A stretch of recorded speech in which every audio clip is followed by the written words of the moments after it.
ტყუპებო, გაჭერდით ერთი წამით. მაისი მოდის და სამყარო ჩვენთვის რაღაც ძალიან სერიოზულს ამზადებს. ეს აღარ არის მხოლოდ ჰოროსკოპი, ეს თქვენი სამოქმედო გეგმაა. თვე იწყება სავსე მთვარით მორიელში. ყველაზე კარგად შენახული საიდუმლოებებიც კი მჟღავნდება. თუ რამეს მალავდით ან საკუთარ თავს რაღაცაში არ უტყდებოდით, დროა ჩრდილიდან გამოხვიდეთ. ეს თქვენი გაზაფხულის დიდი ტრანსფორმაციის დასაწყისია, მაგრამ ნამდვილი ფეიერვერკი 17 მაისიდან იწყება.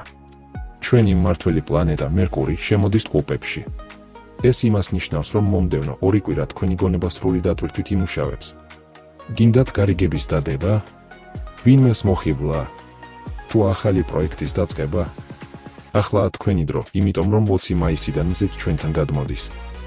ოფიციალურად იწყება ტყუპების სეზონი. თუმცა ფრთხილად იყავით 4 და 25 მაისს. ემოციები პიკზე იქნება და შეიძლება ისეთი ხიდები დაწვათ, რომლებიც კიდევ დაგჭირდებათ.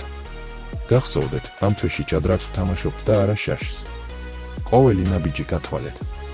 თვეს კი თავგადასავლებით ვასრულებთ. სავსე მთვარე მშვილდოსანში გვეუბნება, გამოდით კომფორტის ზონიდან.